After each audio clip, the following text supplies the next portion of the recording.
வணக்கம் ஃப்ரெண்ட்ஸ். இன்றைக்கி வந்து saree எப்படி பர்ஃபெக்டாக ஓரம் அடிக்குது அப்படின்றத பார்க்கலாம். பர்ஃபெக்டாக ஓரம் அடிக்கணும்னா ஃபஸ்ட்டு வந்து ஒரு தையல் நீளமாக போட்டுக்கலாம். மடித்து ஒரு 1/4 இன்ச்சு மடித்து நல்லா ஸ்ட்ரெயிட்டாக நீளமாக போட்டுக்குவோம். அது வந்து இப்போ நம்ம saree ஸ்டிச் பண்ணுறப்போ என்ன பண்ணுறோன்னா, அப்படியே நம்ம விட்டோம்னா அது மூவ் ஆகிறதுக்கு சான்ஸ் இருக்குது. லைட்டாக மூவ் ஆகிடுச்சுன்னா அது வந்து என்ன ஆகும்னா ஸ்டிச்சு வந்து மாறி விழுந்துருச்சுன்னா கேப் வந்துடும். அந்த மாதிரி இல்லாத கொஞ்சம் கையை அந்த பக்கம் உள்ளே ஒடிச்சு அந்த saree கொஞ்சம் சப்போர்ட் கொடுத்திங்கன்னா நேராக வந்துடும். நம்மளுக்கு ஒரு ஸ்டிச் போட்டுட்டு இன்னொரு மடிப்பு மடித்து இன்னொரு தையல் போட்டிங்கன்னா பர்ஃபெக்டாக இருக்கும். இந்த எண்டிங்கில் வந்து அந்த பிரச்சனை வந்து ஸ்டார்டிங்கில் எண்டிங்கிலோ அந்த எக்ஸஸாக அந்த saree வரும் இல்லைங்களா, அந்த ஃபால்ட் இருக்காது.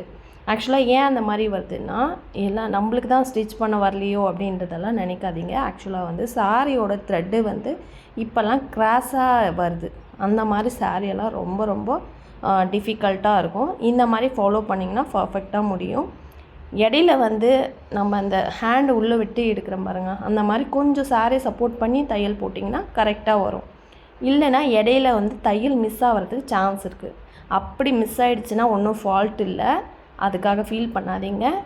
லைட்டாக விட்டுட்டு இருந்துச்சுன்னா அந்த இடத்துல எம்மிங் பண்ணிக்கோங்க. அப்படி இல்லைன்னா லைட்டாக ஒரு தையல் அந்த இடத்துல சின்னதாக ஒரு தையல் போட்டு லாக் போட்டு முடிச்சிடுங்க.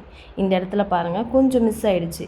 இப்போ இந்த இடத்துல வந்து இப்படி தையல் போட்டுட்டோம்னா அது ஃபினிஷிங் கரெக்டாக வந்துடும். இந்த மாதிரி ஃபாலோ பண்ணிக்கோங்க, ரொம்ப பர்ஃபெக்டாக வந்துடும். இந்த ஒரு மெத்தட் தான் இருக்கா saree ஸ்ட்ரெயிட் அடிக்கிறதுக்குன்னு? இல்லை, இன்னொரு மெத்தடும் இருக்குங்க. அந்த மெத்தடை இன்னொரு வீடியோவில் உங்களுக்கு அப்லோட் பண்ணுறேன். அது வரைக்கும் என்னோடய வீடியோஸை லைக் பண்ணிவிட்டு ஃபாலோ பண்ணிக்கோங்க ஃப்ரெண்ட்ஸ். தேங்க்யூ.